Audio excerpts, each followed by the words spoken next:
ameishi ndani yako. Haleluya. Nataka kusema hivi, kulikuwa kuna watu wana majina makubwa, wana majina ni maarufu, lakini leo hawapo tena duniani, wamekufa. Alafu bahati mbaya wamekufa, hawamjui Mungu, hawamjui Kristo, kwa sababu Biblia inasema kila aliyempokea Kristo alifanyika kuwa mwana wa Mungu. So kama akumpokea Kristo, hawezi kuona ufalme wa Mungu, hawezi kumwona Mungu. Ninasema haya, nina hakika, narudia tena, ninasema haya kwa ujasiri na mbingu zisikie. Nina uhakika, kwa sababu kwa hakika, kasome kitabu cha Injili ya Yohana sura ya 3 kuanzia mstari wa 16 mpaka 19, utapata majibu.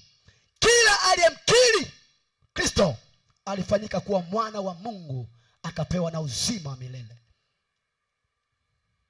So unapoona tajiri anakufa, kama hakumkiri Kristo, tafsiri yake amepotea, ameenda jehanamu, na hakuna njia nyingine iwazo kumwokoa. Haleluya, haleluya, haleluya, haleluya, haleluya, haleluya. Hivyo basi nasema tena, sijawahi kumwogopa mchawi awaye yoyote kwenye maisha yangu, sijawahi kumwogopa mwanadamu awaye yoyote kwenye maisha yangu, ila ninapenda kuwaheshimu na kuwatii wanadamu wote kama neno la Bwana linavyosema. Iwe ni mchawi, nitakuheshimu kwa sababu neno la Bwana, lakini simwogopi wala sihofi. Haleluya, mshukuru Mungu. Jehova Shama, Jehova Nisi, inasema asante Mwokozi uliye mwema, unaweza, unatosha, linalibariki jina lako. Linasema asante Yesu Roma, asante Mungu mtakatifu wa Israeli, asante Mungu mwenye uweza wa ajabu, asante Mungu mkuu mwenye nguvu, asante Mungu mkuu mwenye uweza. Bwana pokea sifa, heshima na utukufu. Bwana pokea sifa, heshima na utukufu wa matendo yako, na kwa uweza wako, na kwa nguvu zako. Bwana pokea sifa wa uweza wako ajabu. Bwana pokea sifa wa utisho wako ajabu. Kwa maana Bwana umetenda, umetawala, umetamaraki, umetenda, umetawala, umetamalaki, umetenda, umetawala, umetamaraki. Wewe ni niko ambaye niko, uliye kwako kabla ulimwengu kuwako. Wewe ni niko ambaye niko, uliye kwako kabla ulimwengu kuwako. Wewe ni niko ambaye niko, uliye kwako kabla ulimwengu kuwako, utakaye kuja kwa hukumu walio hai na walio wafu. Bwana mabwana, nami leo nasema asante. Uzima nilio nao ni wewe, afya nilio nayo ni wewe, amani nilio nayo ni wewe. Jehova, Mesaya, Eligipo Raboni Sidone, Elishadai, Elioni Jira. Mtakatifu, mtakatifu, mtakatifu ni yeye Bwana majeshi, ni yeye Mungu mkuu, ni yeye Mungu mwenye uweza, ni yeye Mungu mwenye mamlaka, ni yeye niko, niko, niko, Alfa na Omega.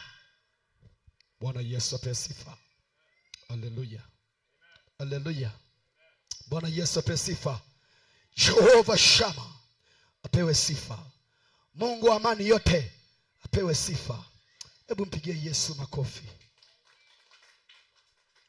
Haleluya, haleluya. Jina la Bwana lipewe sifa, jina la Bwana lihimidiwe. Biblia inasema kila mwenye pumzi na msifu Bwana. Haleluya. Hata mawe yanaweza kumsifu Bwana. Mungu abariki sana.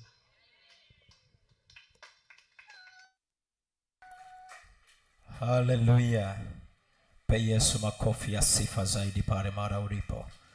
Pe Yesu makofi ya nguvu zaidi kama umeshiriki maombi haya kwa kumaanisha.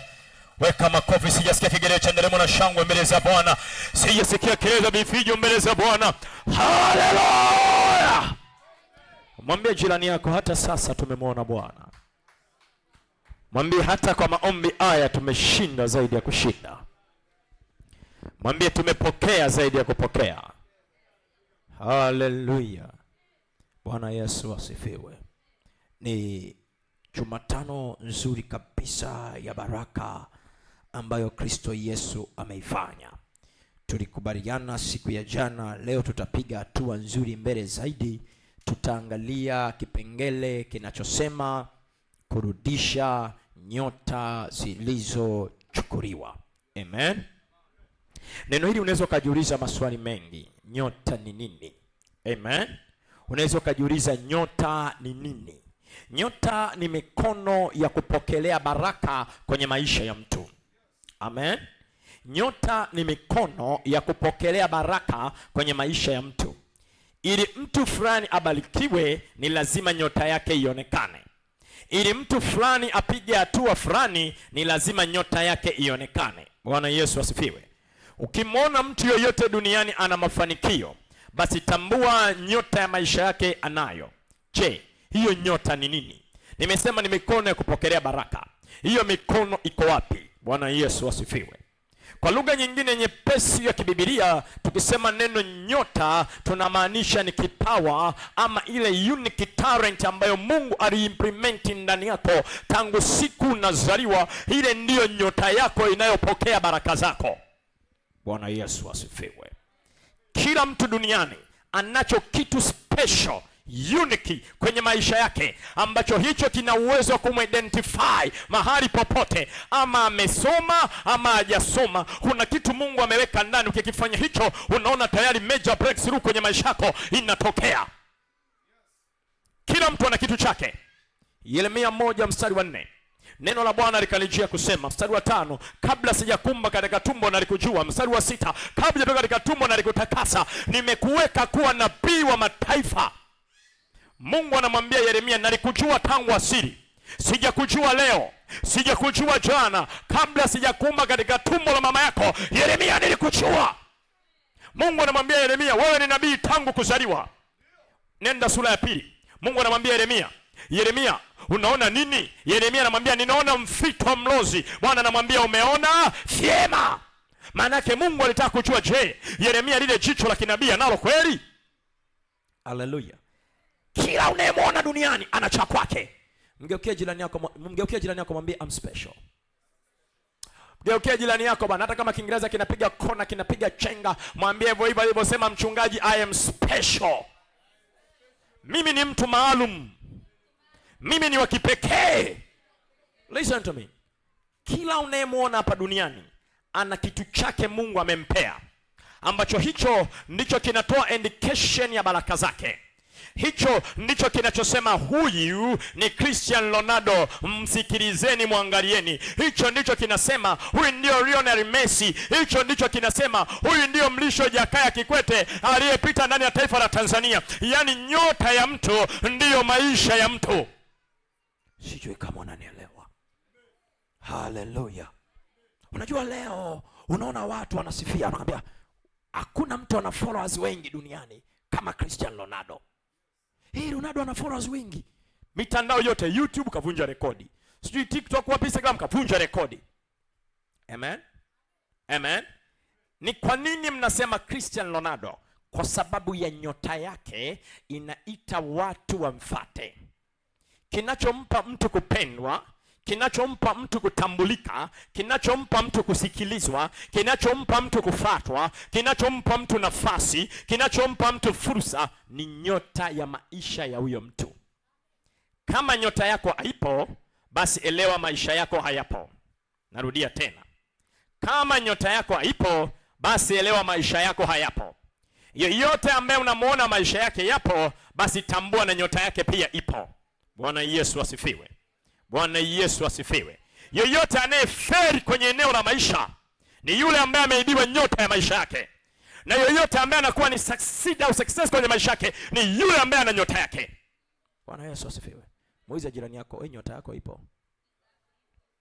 Muulize na kuuliza, wewe nyota yako ipo? Ataanza kukupa excuse nyingi. Anakwambia unajua tu ni mambo ndio maana unaniona hivi nafanana na makwalangwale. Listen to me. Kuna mtu anatumia nyota yako mahali.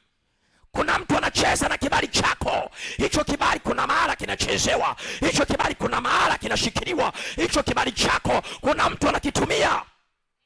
Ukitaka kumuona mwanadamu anaharibikiwa akiwa hana nyota. Kwa sababu nyota inaleta watoto. Nyota inaleta fedha. Nyota inaleta ndoa, nyota inaleta mafanikio. Sio fedha inaleta mafanikio, nyota inaita fedha na nyota inaleta mafanikio. Kama una nyota, ndiposa jana nilikuwa nakwambia, unamsikia mdada amekaa mahali ananukia kama nguru si nguru, papa si papa, kambale aliyechacha si kambale, unasema maskini we. Shida ni nini? Amewekewa roho. Mwambie jina lako, amewekewa roho. Nyota ikishaibiwa wanakupandikizia magonjwa. Amen. Yoyote akiibiwa nyota yake anapandiwa magonjwa. Ukitaka kumuona mtu ana matatizo mengi sana, elewa tu huyu ana nyota. Hata shuleni, kama unaenda shuleni, ukitaka kujua mtoto huyu ana nyota na yule ana nyota, angalia performance za hao watoto. Kuna kingine darasani kanasinzia, kwenye mtihani kanapata 100, nyota yake ipo. Alafu kuna yule wa kwako sasa, anasoma shuleni, anasoma nyumbani, na usiku ana kesho unamsikia anaimba chemistry in the branch of science, physics, geography, unasikia tu usiku kucha kana kesha. Mtihani ukija kamepata 5. Amen. Unauliza, hivi wewe si ulikuwa unasoma usiku? Unalala ndani, taa zinaisha, feni zangu zinazunguka kufukuza umru, alafu nakuja na 5. Unaambia wewe mtoto ndakata kichwa hiki. Hiki kichwa ndakata. Sikiliza, usihangaike na huyo mtoto. Sio yeye. Kuna mtu kachukua nyota ya mwanao. Kuna mtu anatumia nyota ya mwanao mahali fulani. Usione wafanyabiashara hawa, hata mimi ni mfanyabiashara pia. Amen. Sio kasikia anasema wafanyabiashara wakaza, mimi mwenyewe nafanya biashara. Amen. Tena mimi nafanya biashara 2, mwambie jina lako, biashara 2. Moja nayo biashara anayofanya ni biashara ya kumvulia Yesu nini? Kondoo. Biashara ya pili inafanya biashara za uchuuzi wanazofanya wanadamu wote. Amen. Wafanya biashara wengi unaowaona hawa wafanya biashara wengi wanafanya biashara kwa kutumia nyota za watu. Wafanya biashara wengi unaowaona wanafanya biashara kwa kutumia vya watu wengine. Ili apate, ili aendelee, ni lazima achomoe nyota ya dada nani. Anapochukua kipawa kile Mungu amempa, anakitumia yeye. Inawezekana yeye hana kalama ya biashara, hana uwezo wa kufanya biashara. Alichonacho yeye, anatakiwa kacheze mpira, lakini kafungua duka. Ili auze, ni lazima mtafute mtu mwenye nyota ya biashara. Bahati mbaya ndo katoto kako kale kalimaliza form 4, kakapata division 4 ya 30. Kanasema, mama hapa hamna 5 hapa. Sasa hapa mama, nifungulie pale barabarani genge la matunda. Mama nitakusurprise. Nitauza matunda mpaka ufurahi. Bwana Yesu asifiwe. Unamweka pale, unampa mtaji wa 500. Kesho ukija unamkuta na mtaji wa 40,000. Nini kilitokea? Na mama hata sielewi. Yaani mama mimi mwana mtoto wewe una matatizo. Naonaga Mwajuma anakaa hapa. Namuonaga na Sesi anakaa hapa. Namuonaga na, usisingizie watoto wa watu. Huyo kijana hata hajui namna ya kuonga mabinti. Tatizo ni nini? Tatizo linalotokea, mwanao hana nyota. Chochote anachoshika kinapotea. Chochote anachokamata kinaipiwa. Chochote anachoshikilia wenye ulimwengu wa roho hana mikono. Kwa sababu nyota ndo mikono ya kupokelea. Sasa mwanao hana. Alichonacho mwanao ni maneno. Anajiamini, I can do it. I can do it. It's okay. Evidence hakuna. Ukimwambia uthibitisho kwamba unafanya, uko wapi? Haupo. Nyota inatumiwa mahali. Dalili moja wapo ya kujijua umechukuliwa na nyota yako. Yaani kuna mtu anatumia nyota yako. Usiku ukilala huwa unaota matukio ya vitu unafanya ambavyo wewe huna experience navyo. Mfano, wewe ni mwanafunzi unasoma kidato cha 5, kidato cha 2, cha 3, cha 4. Wewe ni mwanafunzi by the way. Uko level kwa level, maana ke bado uko kwenye secondary level. Bwana Yesu asifiwe. Unashangaa usiku ukilala unajiona wewe ni mhasibu. Unahesabu hela pacha. Unafunga mabunda pacha. Unahesabu unafunga. Asubuhi ukiamka hata buku la kuendea shule mama ana. Ila usiku unaona unahesabu fedha. Kuna mtu anatumia nyota yako ofisini kwa kuhesabia fedha. Kuna mtu hana akili ya uhasibu.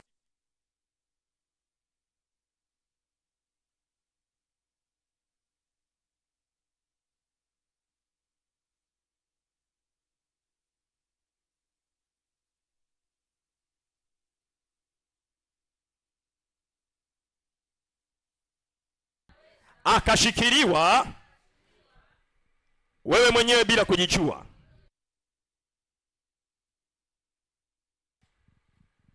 Amen. Amen. Amen. Pastor, nibadilishie tu. Amen. Hallelujah. Unajua ukiwa unaelekeza vizuri, shetani ndo anakujaga hapo hapo. Na yeye huwa anakuja hapo hapo.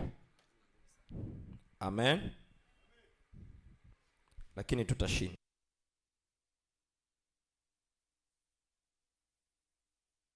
Zaidi ya kushinda.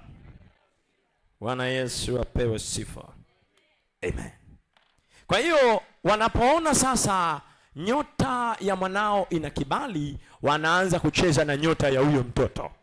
Unashangaa alikuwa vizuri sana sana darasani, wanaona na nyota ya uhasibu, wanaiba nyota ile ya mwanao, wanamwacha kopo chase picha, wanaondoka na nyota yake. Unashangaa mwanao yeye anaotaga kila siku ndoto, mama nimeokota, yani leo nimeota kabisa nimeokota milioni 2. Amen. Mtu yoyote, dalili ya pili ya mtu anayeibiwa nyota ni yule anayeota ndoto za mito ya hela, anaota mabilioni ya mapesa, anaokota mamilioni. Kuna wengine wanaokota sarafu, kuna wengine wanaokota hela hadi chooni. Anasema unajua ukiota hela unaokota chooni, basi ujue ni hela zimekaribia. Hakuna cha hela zimekaribia. Nyota huna. Mwambie jina lako huna nyota. Mwambie hakuna ndoto ya kuota fedha ukajisi wewe ni tajiri. Mwambie tatizo huna nyota. Mwambie kibabe huna nyota. Kwa ni wengi duniani leo wanatembea kibali kile asili cha uso hakipo. Ukimwona mdada anateseka kutafuta mume, anasema unajua jamani wapendwa katika Bwana, yaani mimi usinione hivi jamani, yaani mimi ni dada mstaarabu tu, ninampenda Yesu, lakini swala la wanaume kwangu ni mtihani. Bwana Yesu asifiwe. Bwana Yesu asifiwe. Anatafuta mchumba mpaka kachoka. Mwisho wa siku anasema aje tu anayepumua, kwa sababu tu ana miguu miwili na anaitwa mwanaume, anapumua, anahema, yani anahema, anaweza kutembea, huyo aje tu maadamu anapumua. Bwana Yesu asifiwe. Unakuta dada yule ni mlembo, lakini kuna mtu alikuwa anataka kuolewa, anaona kibali cha kuolewa hakipo, anaenda kwa mganga, anamwambia mganga, mimi nataka niolewe, ninampenda kijana mmoja yuko sehemu fulani, ninataka nichumbia nioe. Mganga anamwambia hili linawezekana kabisa. Amen.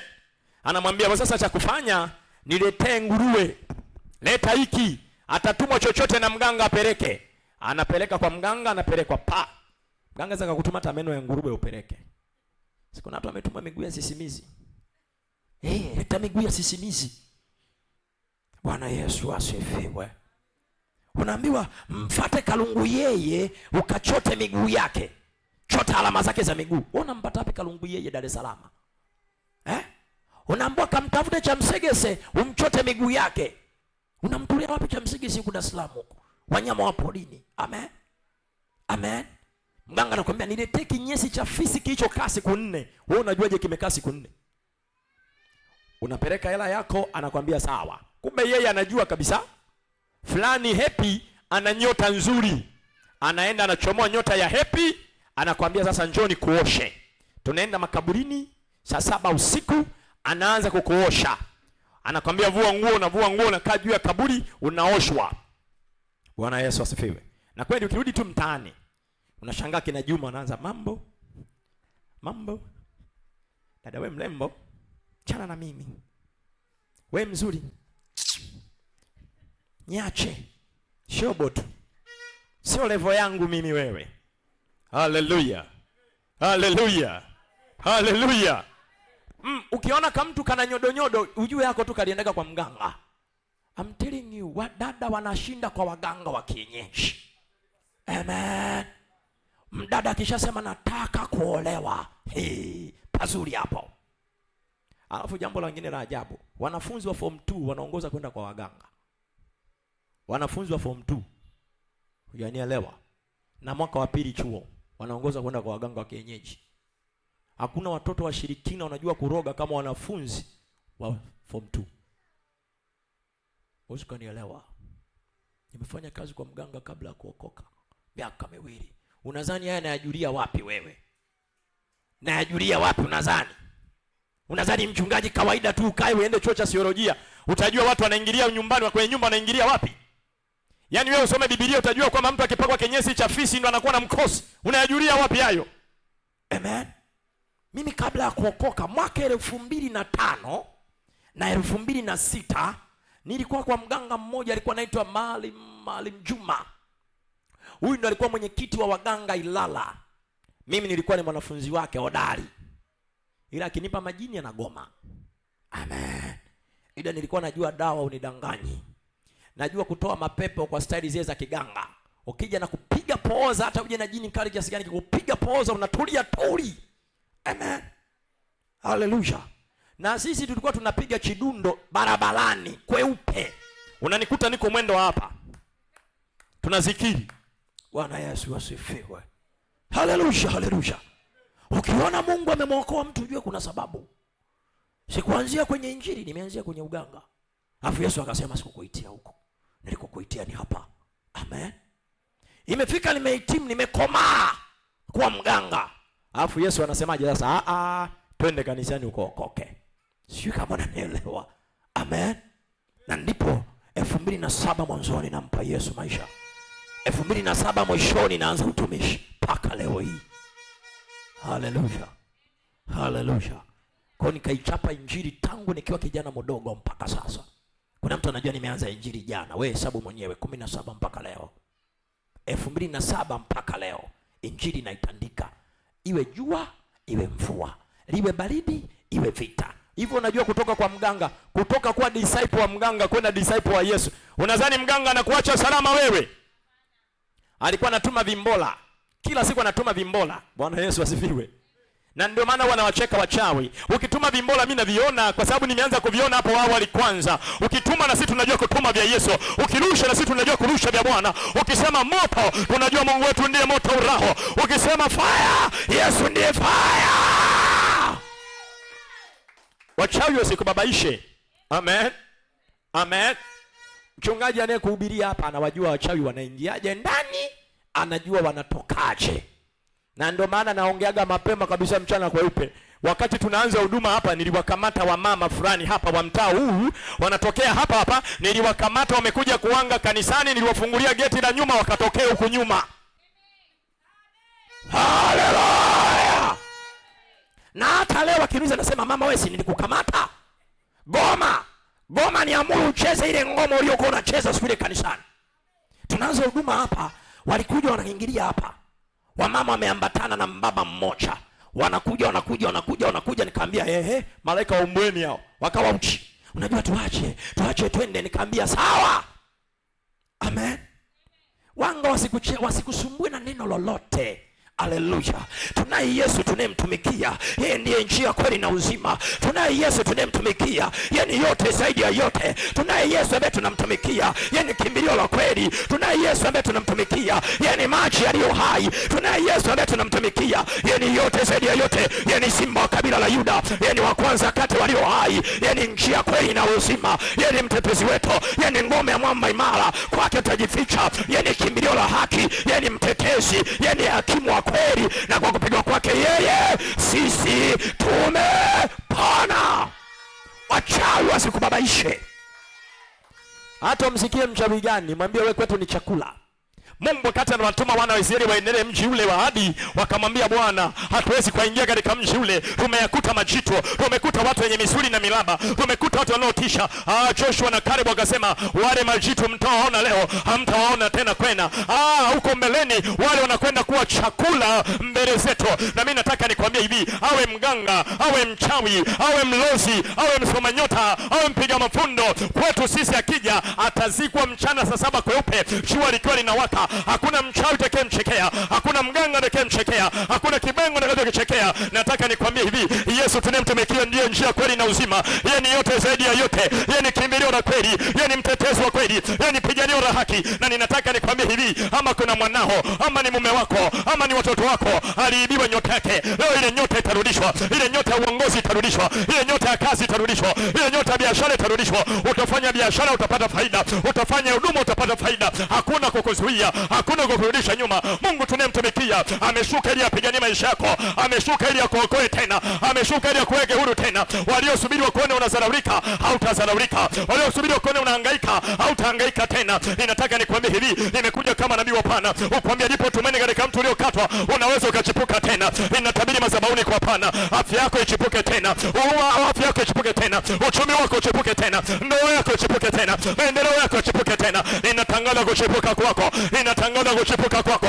Waliokuona umenyeuka, mimi nimekuja kutabiri, yupo mnyunyizi wa maji wakati wa ukame, anatunyunyizia maji. Yesu Kristo atakuchipua kwa upya. Taaluma itachipuka kwa upya, elimu itachipuka kwa upya, kazi itachipuka kwa upya, biashara itachipuka kwa upya. Iwe ni kwako ama kwa watoto wako, utapiga hatua tena, utavuka nambo tena, utaenda upande wa pili tena. Ama wana wa Israeli walipovuka bahari ya Shamu kibabe, na wewe utavuka mwanangu, ukiimba nyimbo za sifa, ukiimba nyimbo za shangwe, ukimtukuza huyu Yesu tunayemtumikia. Huyu mwamba wa kale, huyu Bwana wa vita atakushindia kwenye hiyo vita, atakushindia kwenye hiyo magumu, atakushindia kwenye hiyo tabu.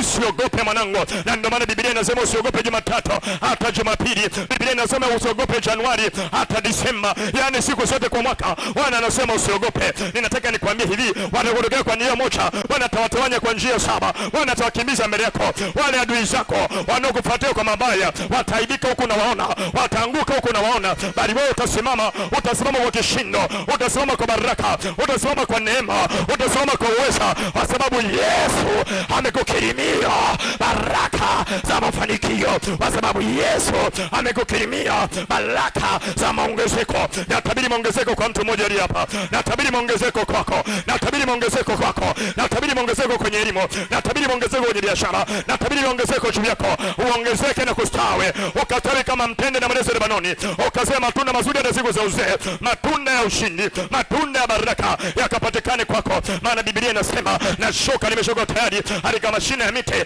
na mtu uliozaa matunda mazuri utakatwa na kutupwa motoni. Wachawi wanaokusumbua wakatwe leo na kutupwa motoni, waganga wakatwe leo na kutupwa motoni, mapepo wakatwe leo na kutupwa motoni, bali wewe ustawi na kumea kwa upya, maisha yako yakastawi tena. Ninatabiri madhabahuni kwa Bwana, ustawi kwa upya tena, ustawi kwa upya tena, ustawi kimasomo, ustawi kibiashara, ustawi kiafya. Ninatangaza ushindi kwako. Mtu mmoja aseme amina.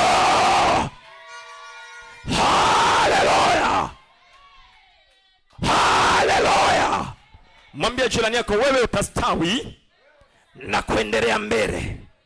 Mwambie sitaishia hapa.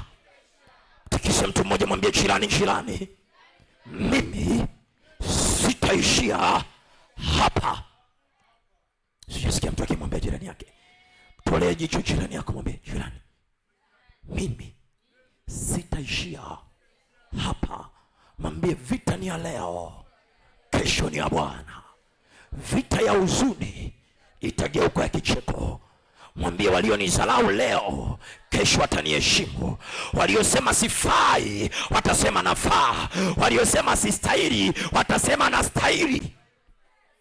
Haleluya.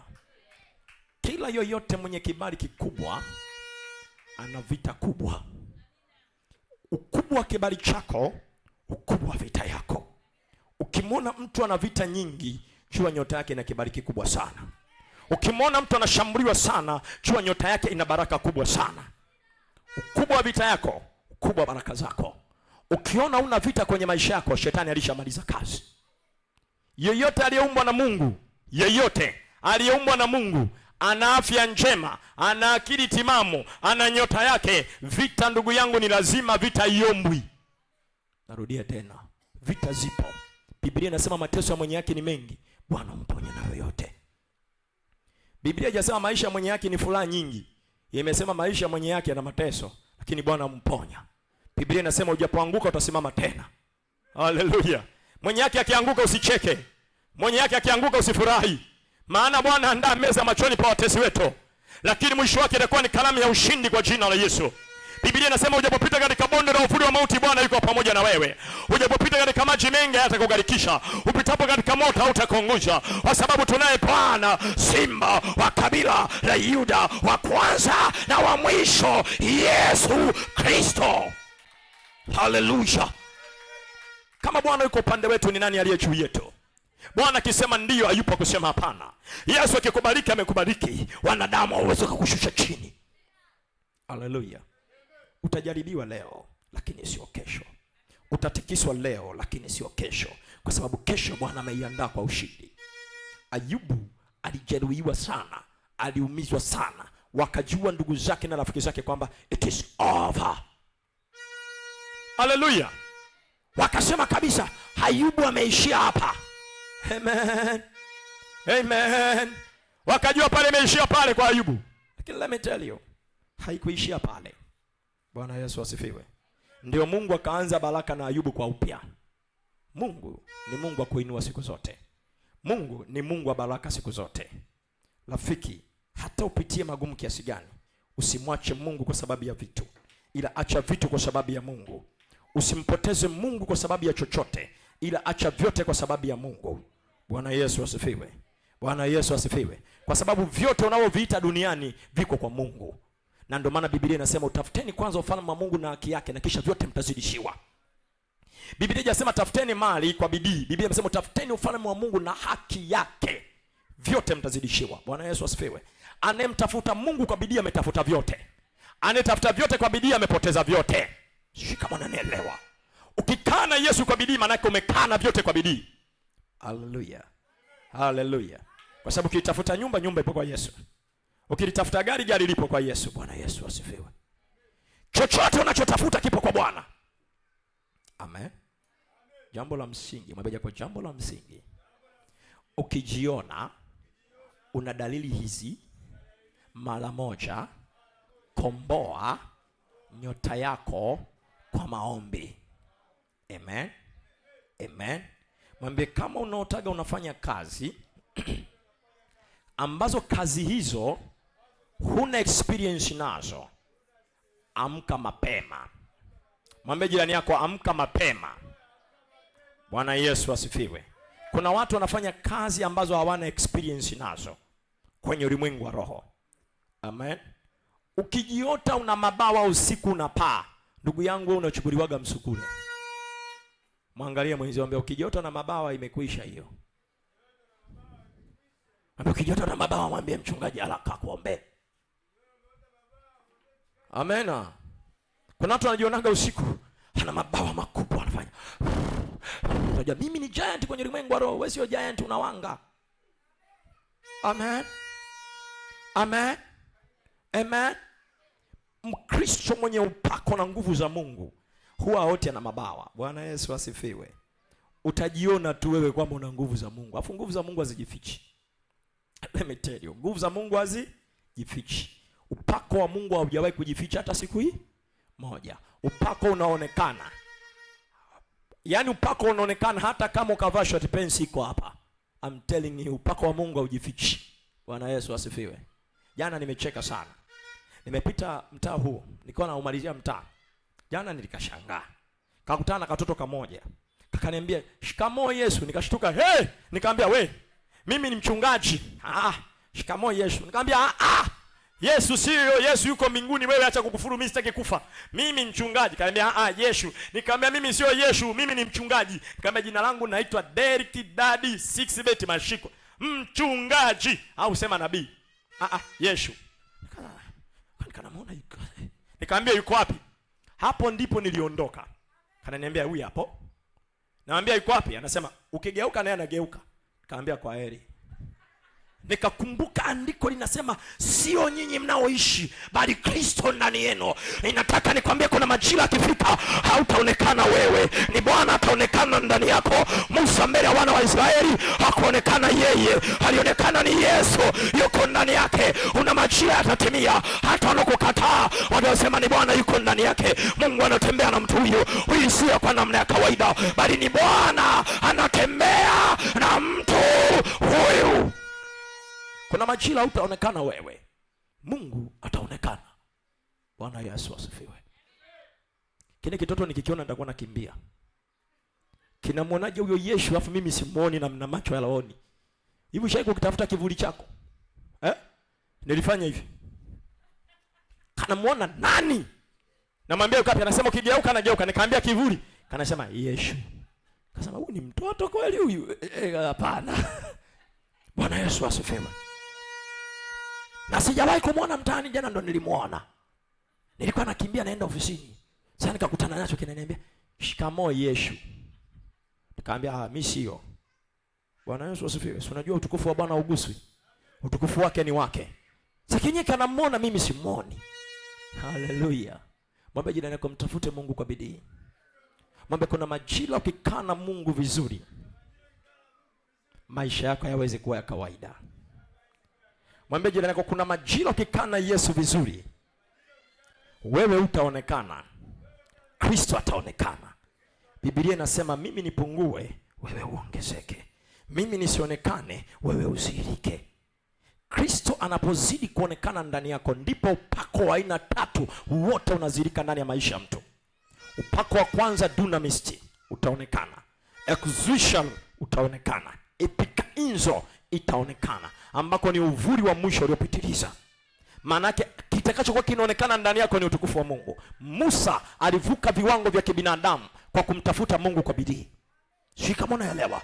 Mungu anamwambia Musa, panda mlimani, mwili likawaje ili ukafe. Yaani Mungu anamkumbusha Musa ili akafe. Wewe utakumbushwa lini ili ufe? Au utakufa kimya kimya mpaka na kinyesi kinatoka? Kuna watu ili wafe mpaka washikiliwe, wanabana na miguu. Mshikilieni huyo, mshindilieni huyo, mshindilieni huyo, mshindilieni. Bwana asifiwe. Haleluya. Mwambie jirani yako utakumbushwa lini? Biblia inasema Enoko akamlingana Bwana. Bwana akamlingana Enoko. Bwana akamchukua Enoko. Maana Enoko alivuka viwango vya kuwa mwanadamu mpaka Biblia ikambeba. Kristo akaamua kuondoka naye. Can you imagine? Hakuna kaburi la Enoko. Biblia inasema kila nafsi itaona mauti. Hakuna kaburi la Enoko. Nani anionyeshe kaburi la Enoko hapa? Enoko ana kaburi? Kaburi la Musa lingekuwepo leo tungekuwa tunaenda kuhiji kwenye kaburi la Musa. Hakuna kaburi la Musa. Biblia inasema Elia alikuwa ni mwanadamu kama sisi. Alifunga mvua kwa muda wa miaka 3 haikunyesha. Upako wa Mungu.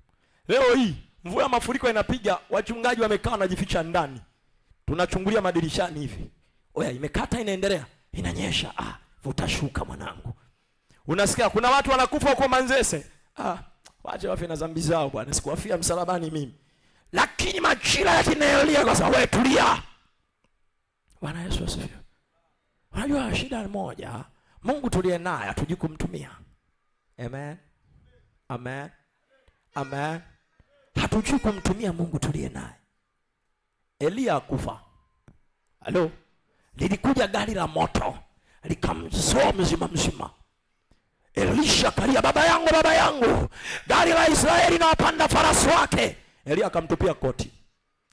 Elisha alikufa kwa kualisha. Alialisha mpaka akafa. Usiniulize kwa nini nabii alialisha mpaka akafa. Kuna wachungaji wanakufa na malaria. Kwani hakuna wachungaji walikufa na corona? Walikufa wachungaji, mapadiri, maaskofu, mashehe, maimamu walikufa na corona. Amen. Mimi kwenye corona nizikufiche. Nilisema sichanji.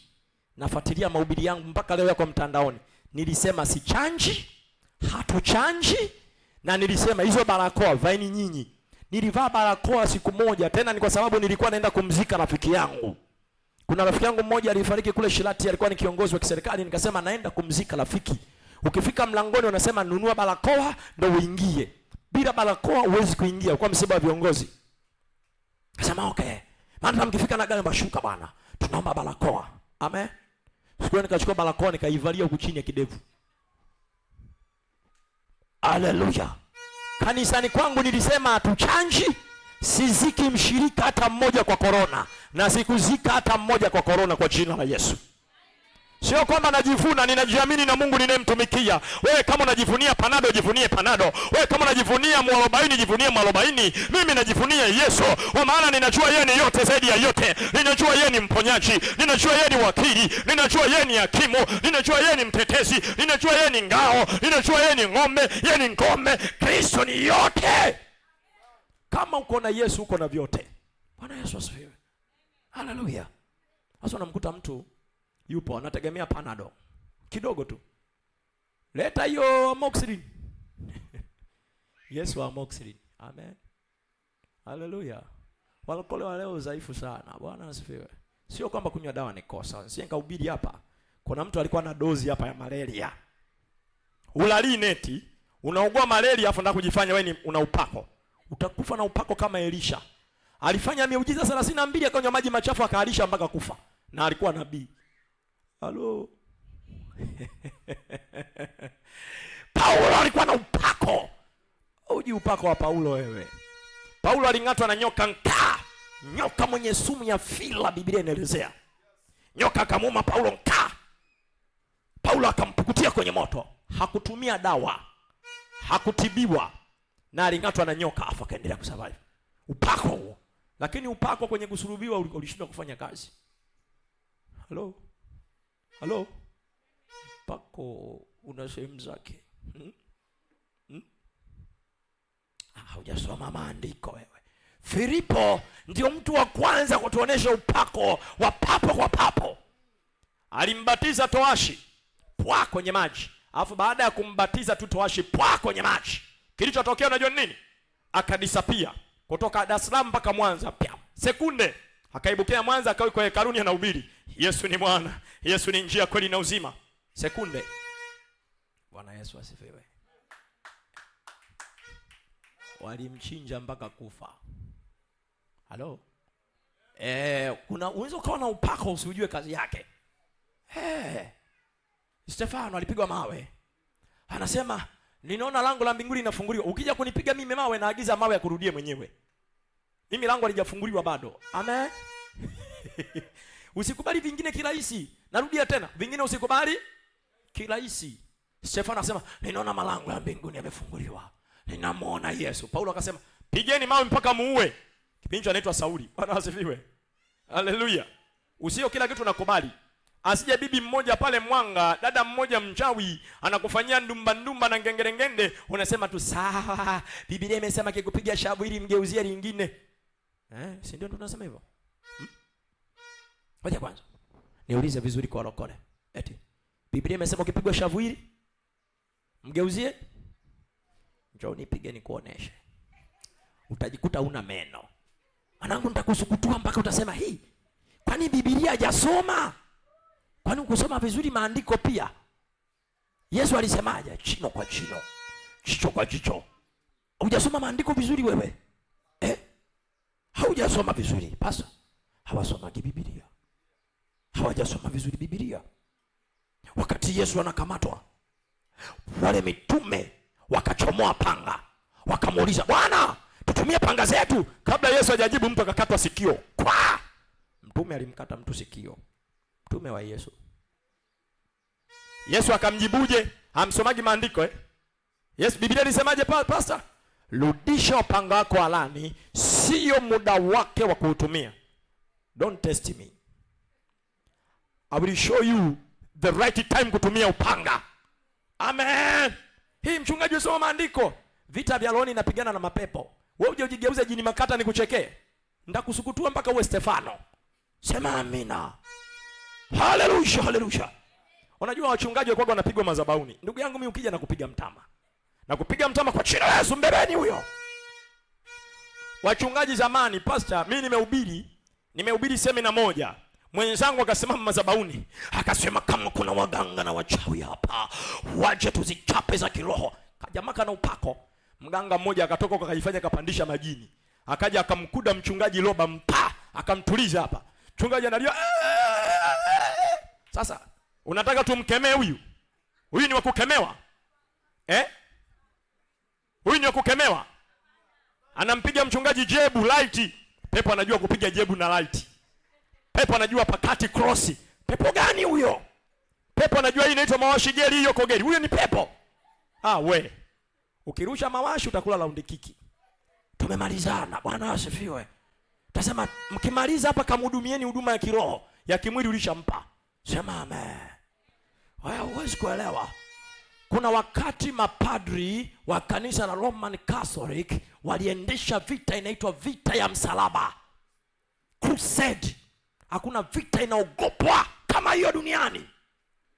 Walivua majoho ya kipadiri, wakabeba mapanga, wakachinja watu kuliko kawaida. Na walikuwa ni wachungaji, mapadiri, si wachungaji na wenyewe jamani. Ukisema padri manake ni baba, mchungaji manake ni baba. Si wale tu. Walichinja watu kuliko kawaida, inaitwa vita ya msalaba. Kasome mwenyewe kwa muda wako, kama una simu kubwa kiganja kaandike vita ya msalaba. Ukimaliza hiyo soma vita inaitwa Al-Saladin. Soma hiyo vita. Utaelewa vita zilitokea Uturuki hapo. Watu walikatana vichwa. Walinyongana bila maelezo. Unaulizwa, unampokea Yesu kuwa Bwana na Mwokozi wa maisha yako? Simpokei, asulubishwe msalabani. Unasema injili jenezwa kwa upanga? Soma vizuri Biblia wewe. Soma. Ukimaliza kusoma, soma historia ushtuke. Rumi ilikuwa inatundika watu msalabani kwa sababu wamemkataa Yesu. Mpagani anachukuliwa anawekwa hapo. Haya simba mtafuneni. Kasema Yesu sio Bwana. Lakini Yesu hakutuagiza hivyo. Bwana asifiwe. Yesu hakutuagiza lakini vilifanyika. Amen. Ila kama usikubali kuonewa na mtu yoyote eti kisa wewe ni mlokole. Haleluya. Haleluya. Sio mlokole unakaa eti mtu anakuja nyumbani kwako. Anakusokomola mpaka ndani ya jicho. Unajifanya mlokole. Bwana asifiwe. Hata kwenye sheria kuna kitu kinaitwa self defense. Unaweza kumng'oa mtu jino. Mbona ulimng'oa jino? Sijamng'oa jino, nilitumia self defense. Kuna sheria Tanzania inatambua maana self defense. Amen. Usikubali kuonewa kwa sababu eti ni mlokole. Unajua lokole ndio mnapigoga makofi. Unakuta mchungaji yuko kwenye dada anasema Jesus is the Lord. Pa kofi. Mimi usije kunipiga. Amina. Amina. Wakati natoka dojo nilikuwa senpai. Kama ushawahi kwenda dojo unaweza kanielewa. Nilikuwa na red belt na mkanda mwekundu kiunoni wa mashwati. Bwana asifiwe. Kwa hiyo sikuaga kavivu. Japo siku hizi nimeanza kuzeeka. Amen. Siku hizi nimezeeka lakini sio mvivu. Bwana Yesu asifiwe. Kama usikubali kuonewa na shetani kiroho ama kimwili. Amen. Hilo ndio sisitizo langu kwako, lakini zingatia nyota yako ipo. Narudia mara mwisho, nataka tuombe. Zingatia nyota yako ipo. Nyota yako ndiyo mikono ya kupokea baraka zako. Mathayo 2 kuanzia mstari wa 1. Mamajusi wa mashariki waliona nyota ya Yesu. Wakasema yuko wapi aliyezaliwa mfalme wa Wayahudi? Kwa maana tuliiona nyota yake nasi tumekuja kumsujudia. Bwana asifiwe. Waliona nyota ya Yesu. Wachawi wanaweza wakaiona nyota yako miaka 3 kabla hujazaliwa. Wachawi wanaweza kaiona nyota yako wewe kabla hujaja duniani. Wachawi wanaweza kaiona nyota yako wakaharibu hatima yako. Wachawi wanaweza kaona nyota yako wakazuia uolewe au usiolewe. Bwana asifiwe. Wachawi wanaweza kazuia usizae na usipate watoto maisha yako yote, kwa sababu waliona tumbo lako limebeba watu wa aina gani. Bwana asifiwe. Kuna wengine wana nyota ya tumbo. Tumbo limebarikiwa kuzaa watoto viongozi, kuzaa mainjinia, kuzaa madaktari, kuzaa maprofesa. Tumbo lako limebarikiwa. Nyota ya tumbo lako ni ya baraka. Lakini kuna watu wameshaona tayari, wanapambana na uzao wako, wanapambana na tumbo lako. Bwana Yesu asifiwe. Umezaa watoto na shanga wote vichaa, hawaeleweki. Ni kwa sababu kuna mtu aliona hiyo nyota. Na usipopambania nyota yako, nataka nikwambie hivi, uwe mchungaji, uwe mshirika, nyota inaombewa kila siku. Ukimwona mtu ana magonjwa mengi, usikemee magonjwa, rudisha nyota. Utasikia pepo linasema, umejuaje hii? Umejuaje hii? Umejuaje hii? Si ukemee pressure, si ukemee pressure. Hakuna kukemea pressure, rudisha nyota, pressure ina disappear. Magonjwa mengi yanayoko kwa watu ni kwa sababu wanawindiwa nyota zao. Mtu akichukua nyota yako anakupa ukimwi. Hebu niambie hapo. Ukienda kanisani utamwambia mchungaji aombee nyota? Mchungaji, huruma za Mungu, HIV. Mimi ukija na HIV na kuombea, kuna watatu hapa niliombea. Usitaka kwambia ni nani? Na bahati mbaya mimi shuhuda za kupona madhabahuni siletagi. Amen. Niliombea watu watatu hapa. Mmoja siku moja anatupa taarifa, nilikuwa na mama prophet. Si unakumbuka ile siku? Niambia baba, ananitumia na vipimo, nimekutwa na HIV. Nikamwambia relax, kanunue Pepsi ya baridi kunywa. HIV ni kama vile pressure tu, ni kama malaria. It is up to you now I treat, and I don't care. What I know, Jesus is a healer. Yesu ni mponyaji. Wewe njoo na theory zako za chemistry, za biology, utajijua mwenyewe. Ninachokijua, Yesu ni mponyaji. Hakuna jambo gumu la kumshinda Bwana. Lisiwezekanika kwa wanadamu, kwa Mungu yote yanawezekana. Nikamwambia kesho kutwa nenda hospitali ukapime. Sikumwombea. I'm telling you the truth. Naked truth. Sikumwombea. Kamwambia nenda kapime. Yeye amekaa na stress siku 2 ajala. Anatembea na anamwambia naona kaburi hapa liko mbele. Sema jamani, na umri huu na binti mimi ninakunywa ARV. Sio dhambi kunywa ARV. Wako wengi wanakunywa. Amen. Wako mpaka mapasta wanakunywa ARV, sio ajabu. Haleluya. Ila ukija hapa wewe njoo niambie tu baba uko hapa. Tumalizane. Tunalipana kesh. Haya magonjwa mengine tunalipana kesh, unaendelea na maisha zako. Sema amen. Sema amen. Yesu analipaga kesh na sisi tunakupa kesh. Bwana asifiwe. Akapima sima. Lakini nikamwambia wewe, shida sio hiyo. Shida kuna mahali umeenda kufanya kazi, kuna mtu ameiba nyota. Shughulikia nyota yako. Ili ni pepo kama pepo mengine. Bwana asifiwe. Ukimwi ulikuwepo miaka ya 72 kule. 93 pale, 90 hapa. Palikuwa ndo kuna ukimwi. Huwa sasa hivi uongo tu. Huwa sasa hivi uongo tu, mapepo tu. Mtu akikuchukia anataka uachike kwenye ndoa na kupiga pepo la ukimwi, mkienda kupima mme mzima, mke umeathirika. Pewa talaka 3, mume anachukua chombo kingine anaingiza ndani. Niliachwa na HIV. Mwambie mumeo akieleweki mpaka kinereweka. Twende kwa mchungaji Alfawani anatupiga pawa, tunaenda kupima wote wazima. Hamna mwenye ukimwi hapa. Mchungaji nimekata tamaa. Kakatie tamaa huko. Ukija hapa unapona, unaendelea na mambo yako. Njoo na vita nyingine, lakini usiniambie magonjwa. Sema amina. Simama kwa miguu yako miwili pale ulipo. Kuna watu wanadanganywa na magonjwa. Amen. Kuna watu wanadanganya wenzao na magonjwa. Unamsikia mtu anamwambia mtu, najua kuna hivi na hivi na vile. Nataka nikwambie hivi, magonjwa sio sababu ya kukurudisha wewe nyuma usifikie kusudi la Mungu kwenye maisha yako. Amen. Magonjwa sio sababu ya kukufanya wewe usimwone Bwana kwenye maisha yako. Haleluya. Haleluya. Haya magonjwa kwetu yatakuwa ni chakula. Amen. Amen. Ina mkono kujisema, Yesu, jioni ya leo ninakwenda kinyume na kila roho za magonjwa, za mateso yoyote yule aliyeiba nyota yangu, aliyeiba nyota yangu, nyota ya muonekano, nyota ya kibali, ninaapisha kwa jina la Yesu, ile nyota yangu, nyota ya upendeleo, leo ninarudisha ile nyota yangu, ninairudisha katika jina la Yesu, katika jina la Yesu. Leo ninairudisha ile nyota yangu kwa damu ya Yesu Kristo, kwa damu ya Yesu Kristo. Hebu rudisha nyota yako, hebu rudisha nyota yako, hebu rudisha nyota yako, hebu rudisha nyota yako, hebu rudisha nyota yako kwa damu ya mwana kondoo Kristo. Hebu anza kurudisha ile, rudisha nyota, ile nyota iliyoibiwa kichawi, ile nyota iliyoibiwa kijini, ile nyota iliyoibiwa kipepo, ile nyota iliyochukuliwa, aliyechukua nyota yangu. Leo ninarudisha hiyo nyota, leo ninarudisha hiyo nyota, leo ninarudisha hiyo nyota katika jina la Yesu Kristo. Shatuko shakapa, ili amandara la basatapa, shando na mina mana makaparada, ili amandara la basatapa, shando na mina mana masakata pashapa. Ninarudisha nyota yangu, aliyechukua nyota, leo ninarudisha hiyo nyota, hiyo nyota upendeleo njoo, hiyo nyota upendeleo njoo, hiyo nyota upendeleo njoo, hiyo nyota ya kazi njoo, hiyo nyota ya biashara njoo, hiyo nyota ya biashara njoo, hiyo nyota ya kubarika njoo, hiyo nyota yangu njoo. Leo ninarudisha hiyo nyota, leo ninarudisha hiyo nyota. Inatembea mashariki narudisha, inatembea magharibi narudisha, inatembea kaskazini narudisha, inatembea na kusini narudisha. Hiyo nyota yangu narudisha, hiyo nyota yangu ninarudisha. Hata mwana kanda Yesu Kristo, hata mwana kanda Yesu Kristo, inarudisha mara moja hiyo nyota, inarudisha mara moja hiyo nyota, inarudisha mara moja hiyo nyota, inarudisha mara moja hiyo nyota. Katika jina la Yesu Kristo, rakata paseperema, iketeriana na basabalisha, rakata uskatana na basabalisha na bahate.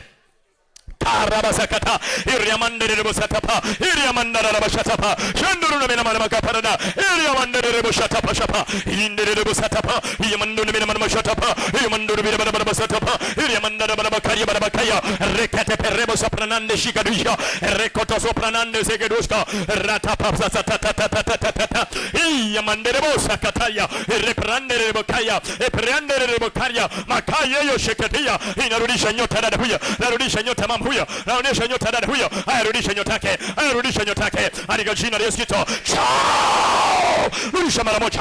Chao! Rudisha mara moja. Inarudisha hiyo nyota. Nyota ile kwa kaburini, nyota ile kwa ndani ya kaburi, nyota ile kwenye biashara, nyota ile kwenye biashara. Ameweka nyota yako kwenye eneo lake la biashara, ameweka nyota yako kwenye eneo lako la biashara. Leo ninarudisha hiyo nyota, leo ninarudisha hiyo nyota, leo ninarudisha hiyo nyota. Inaifuata kule ilikoekwa. Amezika nyota yako, wamezika nyota yako. Inaifuata hiyo nyota popote ilipozikwa, inaifuata hiyo nyota popote ilipozikwa. Nyota ya muonekano, nyota ya kibali, nyota ya muonekano. Mungu alikupa sura nzuri upendwe ukubalike, lakini umechukua nyota yako. Mungu alikupa mikono ya fedha, lakini umechukua nyota yako. Mungu alikupa upendeleo, lakini umechukua nyota yako. Leo ninarudisha hiyo nyota, leo ninarudisha hiyo nyota. Inawakamata mapepo, inawakamata majini, inawakamata mashetani. Hayatapika nyota, tapika, hayatapika nyota, tapika, hayatapika. Rudisha kwa jina la Yesu. Imeandikwa memeza mali lakini pana hata mtapisha na vyovyote. Leo ninatapisha hiyo nyota yako. Wailete mara moja, wailete mara moja, wailete mara moja, wailete mara moja, wailete mara moja. Hiyo nyota ilete, hiyo nyota ilete, hiyo nyota ilete, hiyo nyota ilete, hiyo nyota ilete, hiyo nyota ilete, hiyo nyota ilete. Ninarudisha hiyo nyota mara moja. Karabasatapa. Inua mkono wako mmoja juu, sema ee Yesu, nyota yangu iliyoipiwa leo kwa jina la Yesu ninairudisha. Mikono ya fedha, mikono ya biashara, mikono ya mafanikio iliyoipiwa leo ninairudisha, ninairudisha, ninairudisha kwa jina la Yesu, kwa jina la Yesu, kwa jina la Yesu, kwa jina la Yesu. Leo ninarudisha, leo ninarudisha, leo ninarudisha, leo ninarudisha. Hebu kwa dakika moja rudisha mikono yako ya fedha. Rakatapasa pateria. Inarudisha mikono ya fedha. Hiyo mikono ya kushika fedha ambayo imekamatwa na mapepo. Hiyo mikono ya kushika fedha ambayo imekamatwa na majini. Leo ninarudisha hiyo mikono. Leo ninarudisha hiyo mikono. Leo ninarudisha hiyo mikono. Hiyo mikono irejesha tena. Hiyo mikono irejesha tena. Anayetumia mikono yako ufanya biashara. Anayetumia mikono yako ufanya biashara. Anayetumia mikono yako utengenezea vitu. Leo ninarudisha mikono. Leo ninarudisha mikono. Leo ninarudisha mikono. Una mtu anatumia mikono yako kwenye huduma, una mtu anatumia mikono yako kwenye huduma. Leo ninarudisha mikono yako, leo ninarudisha mikono yako katika jina la uwezo wa Yesu Kristo, kwa jina la Yesu Kristo, amen. Hebu kila mtu asogee mbele, nina dakika 5 za kuombea watu. Kila mtu aje mbele, kila mtu aje mbele.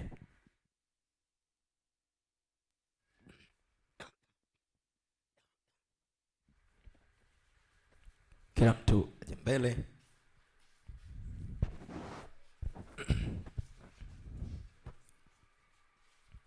Kesho tutaangalia hatari ya familia, hatari ya familia na kuibiwa nyota. Kuna kitu kingine nitakufundisha cha tofauti sana. Hatari ya kifamilia na kuibiwa nyota. Kuna watu wakizaliwa tu automatic nyota zao zinaibiwa. Yaani ni automatic, hawana nyota. Amen. Nyota zinaibiwa automatic kwenye ulimwengu wa roho tangu wanazaliwa, kwa sababu unakuta mama yako before kukuzaa wewe, before kumzaa ndugu yako wa kwanza, kaka yako, dada yako, alienda kwa mganga. Uzazi ulikuwa unasumbua, akamwambia mganga, mimi natamani nipate watoto nizae. Mganga akamwambia, chukua hii dawa unywe. Akanywa ile dawa, alipewa majani na mganga, akanywa yale majani. Ni ya kawaida kweli, ni maua kweli, lakini alipoyatumia yale majani, kwa sababu mtu yule ni mganga. Bwana Yesu asifiwe. Uzao wa mama yako ukawa umekabidhiwa kwa shetani. Nyota zenu, vipawa vyenu vyote vinamilikiwa na shetani. Ni lazima mumuobee shetani ndipo mpate breakthrough kwenye maisha yenu. Maanake hakuna mafanikio kwenye maisha yenu mpaka mumwabudu shetani. Maanake uzao wenu umetokana na shetani. Mama zetu wanapenda watoto. Na huwa wanapotamani kupata mtoto, mwanamke anaweza kafight kwa njia yoyote. Amen. Na anahitaji mtoto. Mwanamke akishasema nataka mtoto, iwe ni kwa vita ama ni kwa amani. Bwana wasifiwe. Na ndio maana mama anaweza akatunza mtoto kwa nguvu zote, ila wababa wanaweza wakaterekeza watoto. Hiyo iko zaidi. Watoto wengi wanalelewa tu na mama zao. Amen. Na ndio maana ukimwona mtu anasema single mother ni malaya, ni mpumbavu asiyekuwa na akili kichwani. Amen. Kama kuna single mother, basi kuna mbaba mpumbavu ametelekeza mke wake.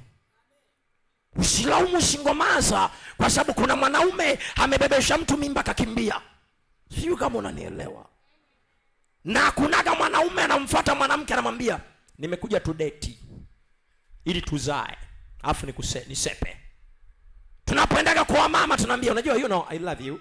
Wewe ndio malikia wa maisha yangu, wewe ndio utakuwa kila kitu kwangu. Na tuna maneno sisi, tuna sumu kali.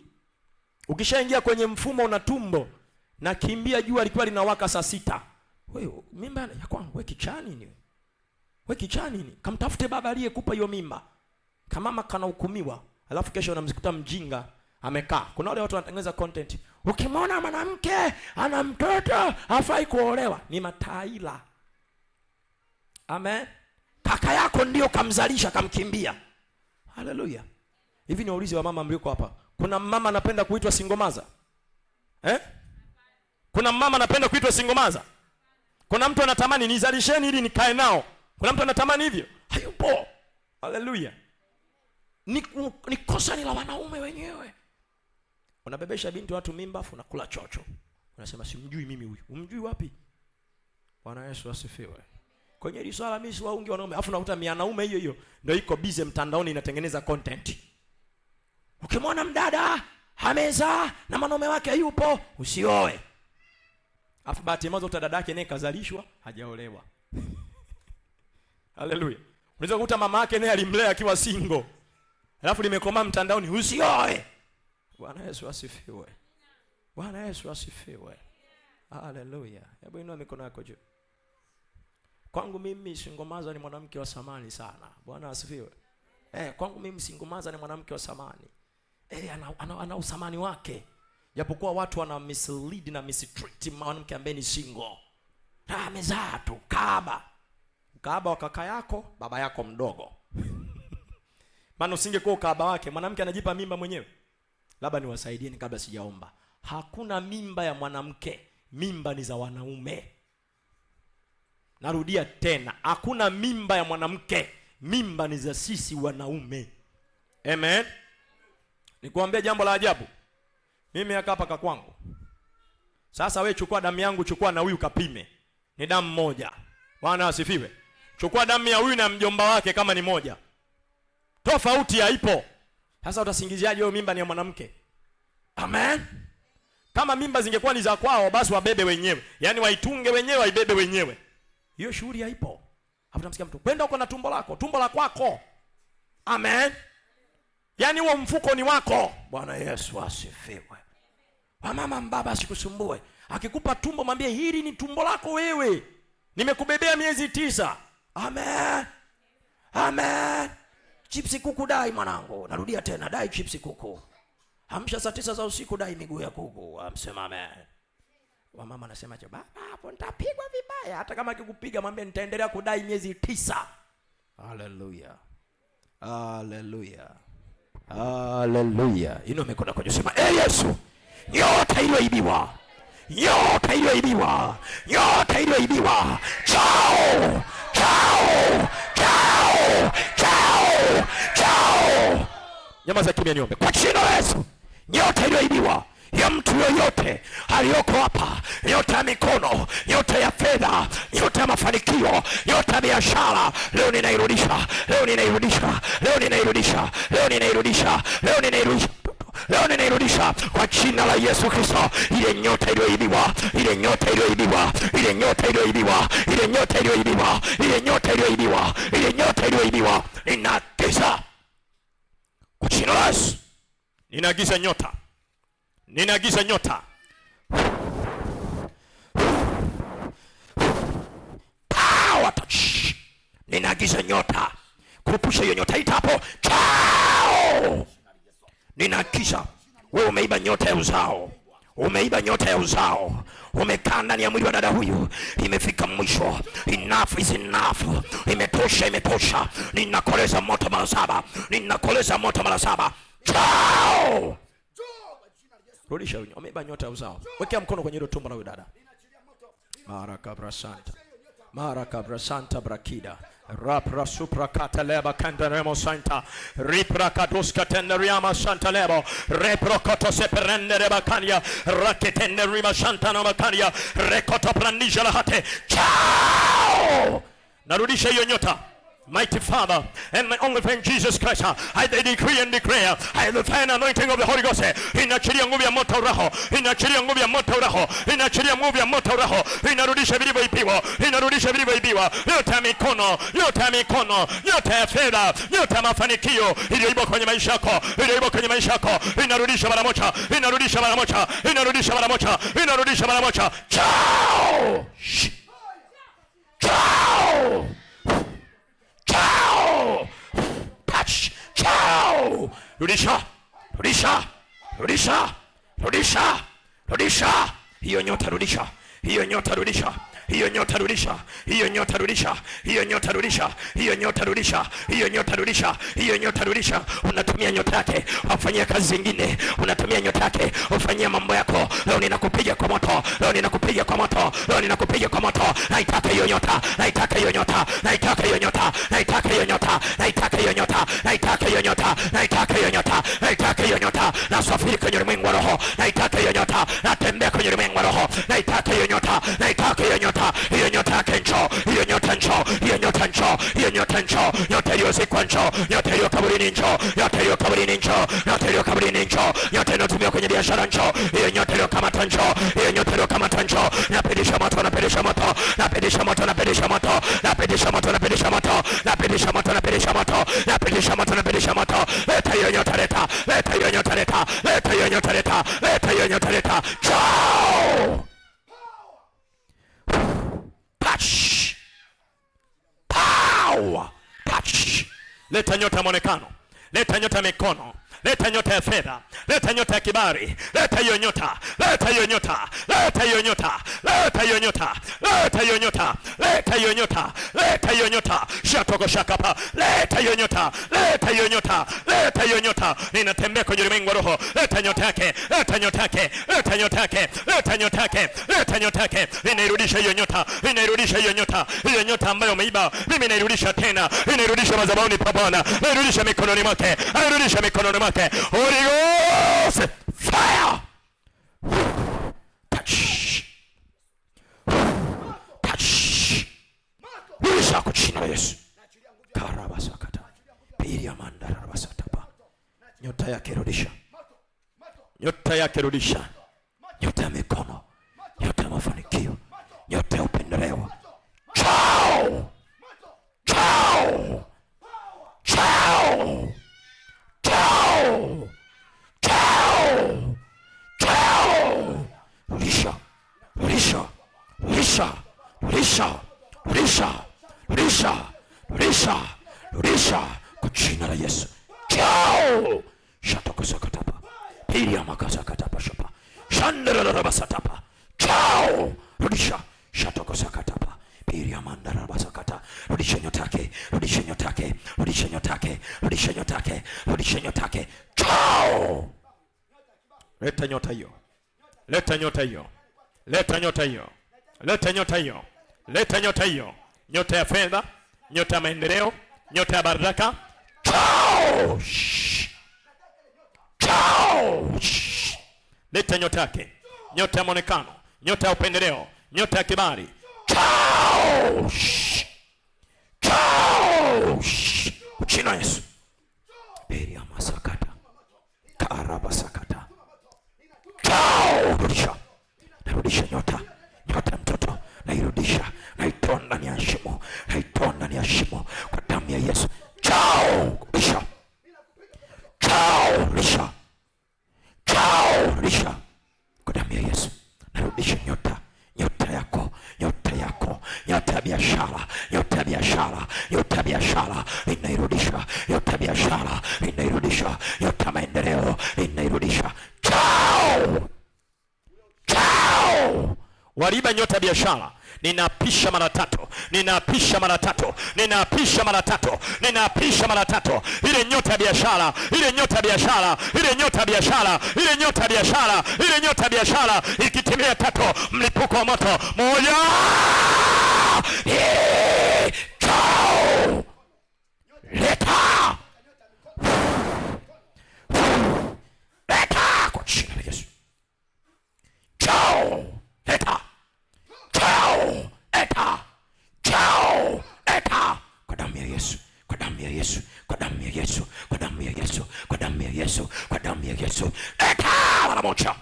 Hiyo nyota, hiyo nyota. Leta kwa jina la Yesu.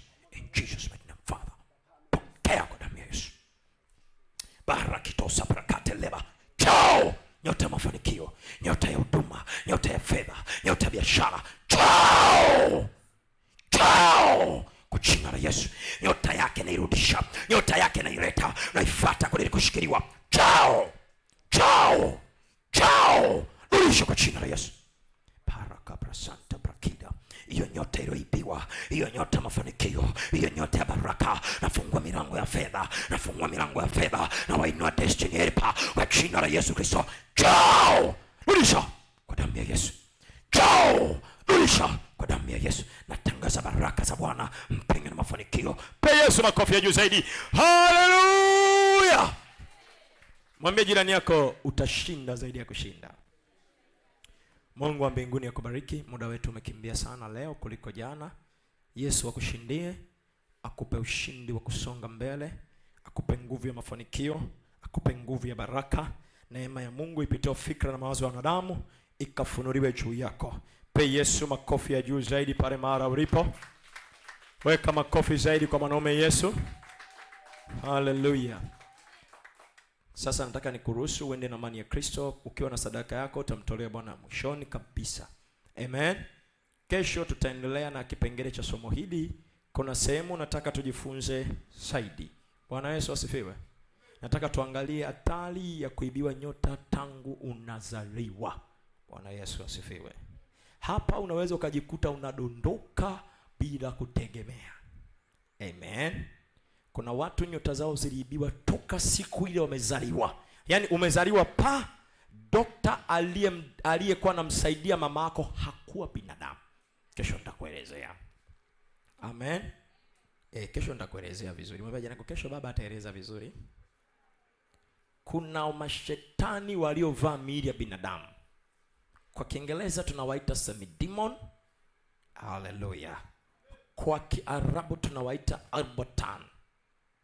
Yaani jini aliyevaa mwili. Tukisema jinun tunamaanisha haonekani. Tukisema albotan tunamaanisha anaonekana. Kuna watu wameoa wa majini na wanaishi nao. Sijui kama unajua hilo. Amen. Kuna watu wanamke jini, mume jini. Si mnasikiaga baadhi ya ndugu zetu mashehe wanasema unaweza ukaoa jini, sio dhambi. Amen. Haleluya. Na kwetu sisi wa Kristo ndo tunasema majini ni mapepo. Ila kwa wenzetu waliosoma kidogo sana Qur'an wanasema Waislamu na majini ni ndugu. Wako majini waliosilimishwa. Bwana Yesu asifiwe. Kwetu sisi wote ni mapepo, tunapiga viboko. Amen. Amen. Tunakutofauti kwenye hivyo vitu na sitaki kujaji huko. Bwana asifiwe.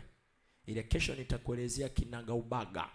Na utatambuaje kwamba mume mke mchumba ni jini na uko nalo.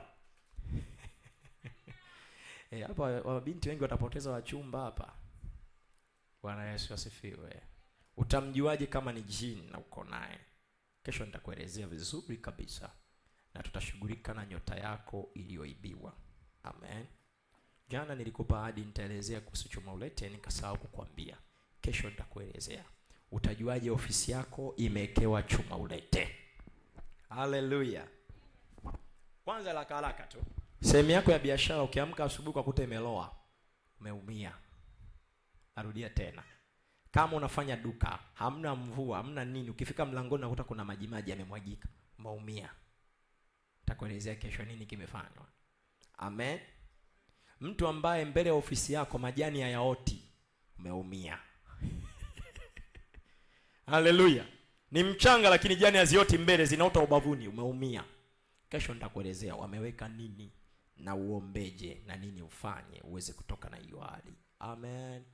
Nacho kufundisha nakijua kwa sababu nilifundishwa. Sema amen. Sema amen. Nilikana waganga na nikaona wanavyovifanya, naelewa nachokisema. Na wachawi wanachukiaga sana haya mahubiri kwa sababu wanajua yanawakela. Inamisha kichwa chako. Yesu wa Nazareti, Mungu mkuu takatifu, ninabariki watu hawa kwa uweza na nguvu zako wanapotoka mahali hapa. Baba, tembea pamoja na wao. Pake mafuta mabichi, mafuta ya uweza, mafuta ya nguvu. Uwashindie, uwatetee, uwasaidie Bwana. Wawe vichwa wala sio mkia, wawe baraka wala sio laana, katika jina la Yesu. Neema ya Bwana ipite fikra mawazo wanadamu iwatangulie. Bariki sadaka zao, bariki matoleo yao. Baba, wape nguvu na afya njema. Hata kesho wamwalike mtu mwingine mmoja katika jina la Yesu Kristo. Na watu wote tuseme amen. Barikiwa na Bwana, twende na amani ya Yesu. Shalom, shalom. Shalom, shalom. Amen. Tukutane kesho. Amen.